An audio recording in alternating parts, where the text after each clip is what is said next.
Friday. Who hasn't been on jet boats before? It's my first time.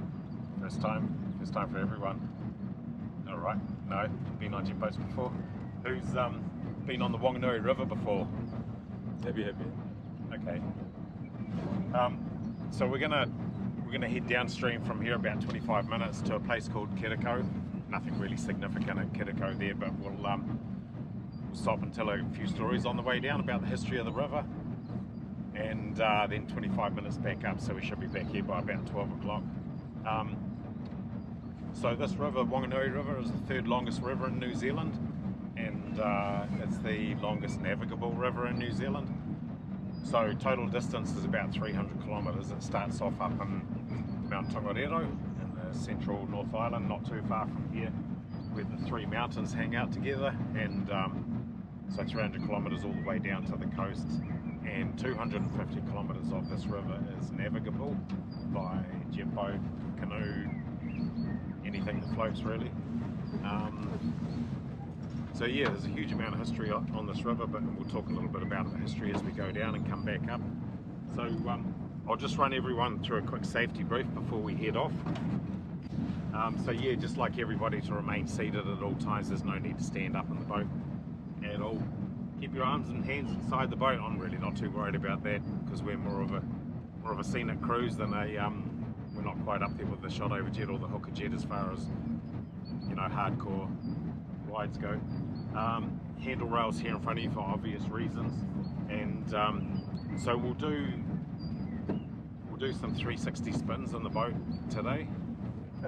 For those of you that don't know what a 360 spin is, it's unique to this kind of boat. You can't do it in a propeller driven boat or a fishing boat or any other pleasure boat. You can only do it in jet boats like this, and basically we just go along at full speed, and then I'll turn the steering full lock, left hand down, and we'll just do a donut in the water, and it's quite exhilarating. Puts a smile on everyone's face.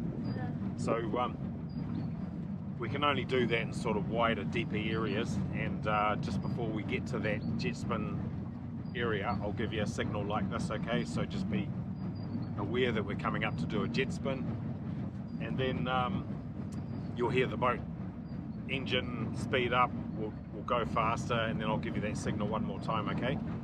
Just before we do that jet spin. At that point in time, everybody wants to be holding on to the handle rails in front of you. Just sort of brace your body for the donut. Last but not least, no smoking in the boat, thanks.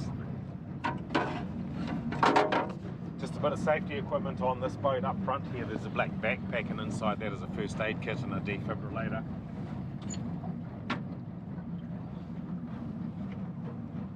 Inside that grey box there is a satellite telephone, on off on top there. It can be used in the event of an emergency anywhere on the river.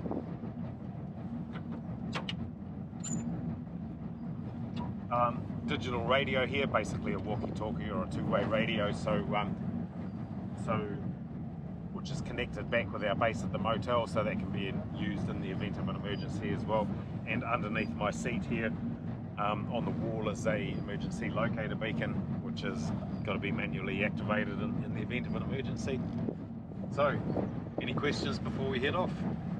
Okay, just give me a tap on the shoulders if you need to get my attention at all throughout the trip today. If you see me heading down the wrong line or taking the wrong line through a rapid, give me a slap around the ears. But basically sit back and enjoy the ride. Thank you. Yep.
Morning.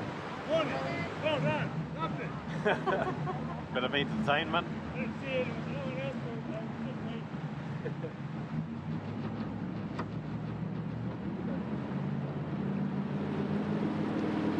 Morning.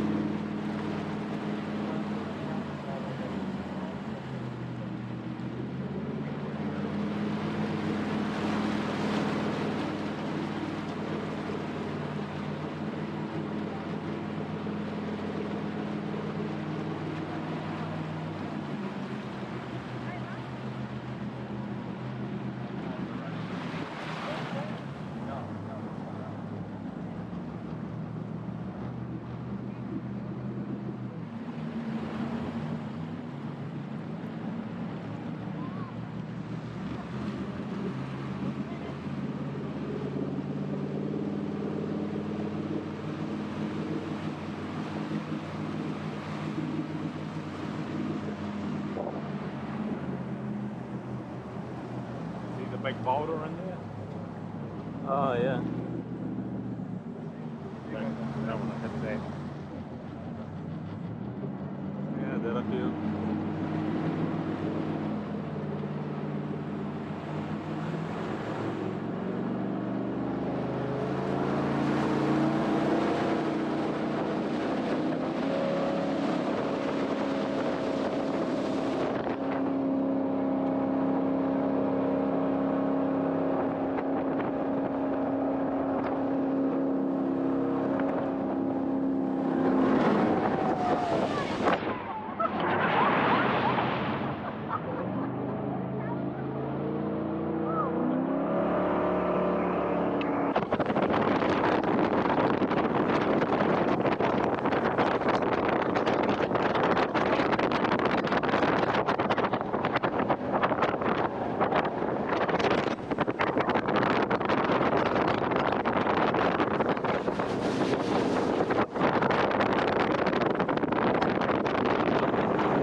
A little bit busy this morning on the river. Not quite as bad as Auckland.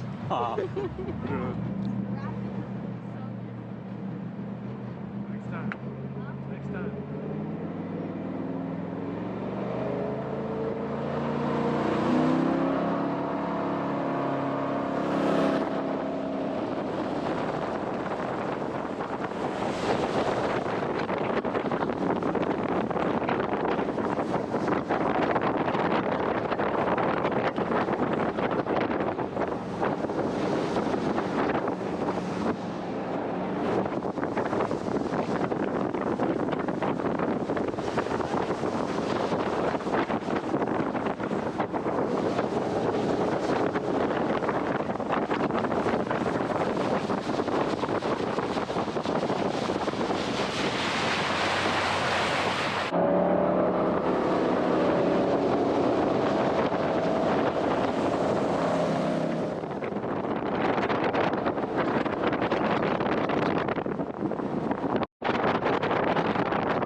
quick stop to do here, and I'll tell you the story as to why. So it used to be a lot of Maori living on this river back in the day before Europeans moved into the area in the late 1800s, early 1900s. Maori had been living on this river for, you know, hundreds and hundreds of years, probably 600 or 700 years prior to white folk moving in this area. And the river was quite significant culturally and traditionally with Maori folk living on the river. There was somewhere between 200 or 300 villages, settlements on this river, both sides of the riverbank between Tamanui and Whanganui. So quite a large population, and the river was used as a means of transport and communication. You know, like we would use a normal highway like State Highway 1 going through the North Island. This was their state highway for travelling into the interior from the coast, and vice versa going back down to the coast. Also, the river provided quite a large source of protein and fish and food for the Maori folk living on the river. There's a lot of eels in this river, and if you look at the old black and white photos of the Maori villages that used to be on the river here, you know, they all had eels hanging up on, you know, like we dry clothes really, drying out eels. And there's lampreys in the river, there's native fish. We have native fish called cockapoo, which start off as a little whitebait and then grow into a bigger fish. They live in the river. Believe it or not, we have freshwater mussels like shellfish, but they're further up in the cleaner waters. And we have crayfish as well living in the river, but more so up the side streams and the cleaner side streams. So there was an abundance of river life, you know, for Maori to feed off, as well as the native bush. This all used to be, before it was farmland, it all used to be covered in native bush, and it was full of bird life and trees with berries and native fruits and what have you. So yeah, it would have been a good place to live back then.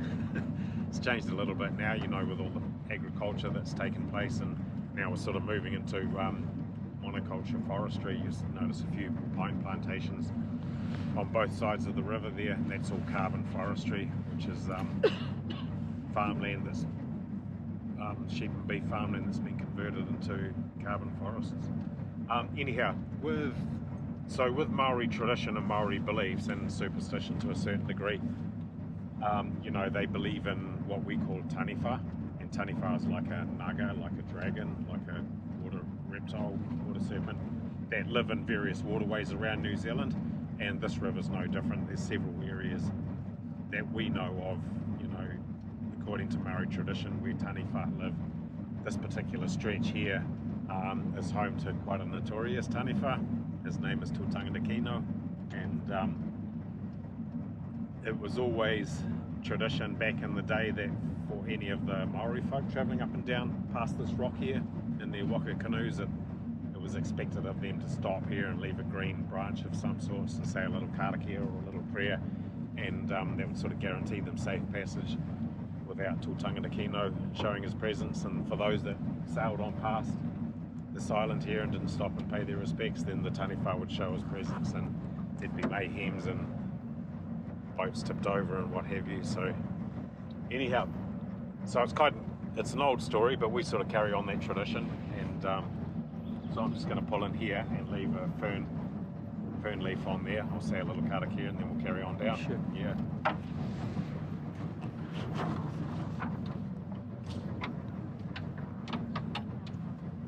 Sun cream we had there.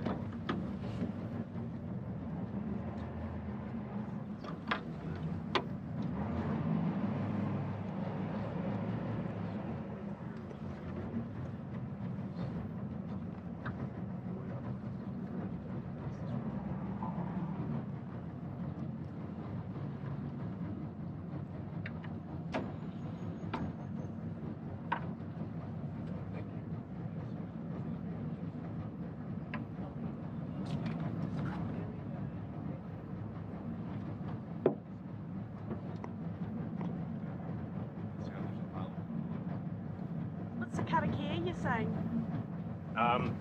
Well, it's a little English one. Do you want to say it? You can say one I've got here. Do you want to do that?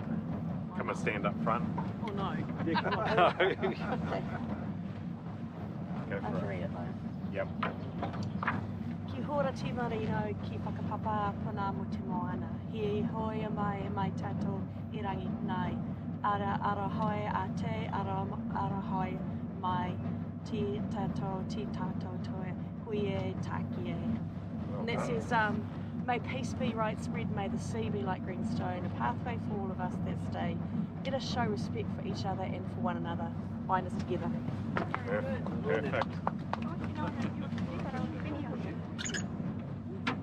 She said it right, Kim said. Not quite. I reckon that. Pronunciation is a little bit. I reckon that one's even better than our one. What's our one to Shane?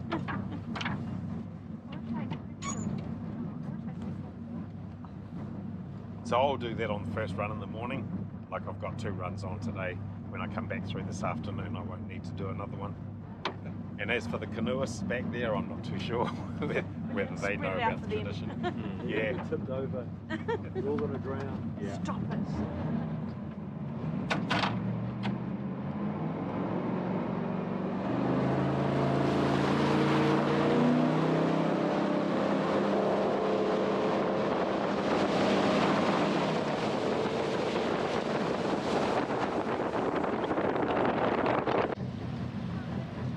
That last one you should be all good. Righto, thank you.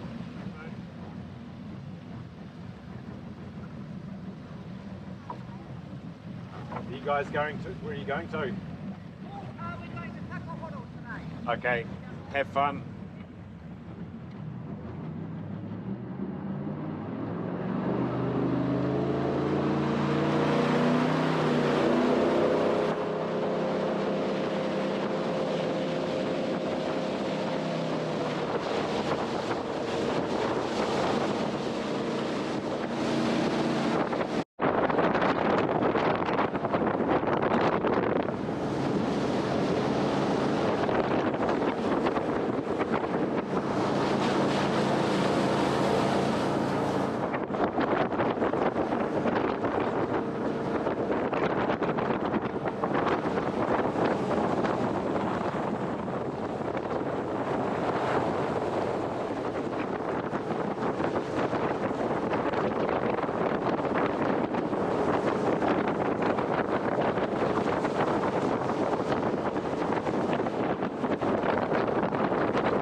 good? Yes, thank you. Okay. Hey guys, hope you're having a nice day. We are, yep. Yep, the cloud's gone now. Always nice on the river. Oh, it is. So this company here, this is the one where I talked about the tram. So you can get a tram with the same company. They take you up the Scott Highway. Tramway, pretty cool to do.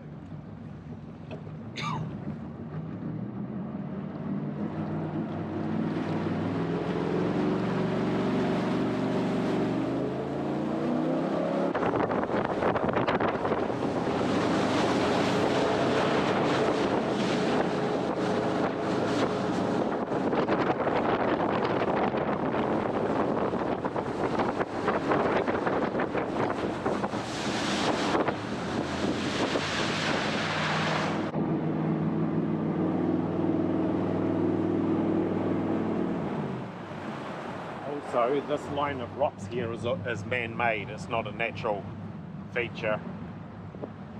So during the riverboat era, there was also a full-time maintenance team working on this river all year round, and they had boats with cranes on them with grapples, and they used to pick up big boulders like this and move them around, remove all the trees and log snags from the river, and they used to keep the river open for, you know, ease of navigation. And then these kind of rock walls, there's quite a few of them actually on the river. There must be about, I don't know, 11 or 12, maybe more. And so they were built to help sort of channel the water through that one line, if you like, rather than having the water spread out and become unusable for the boats.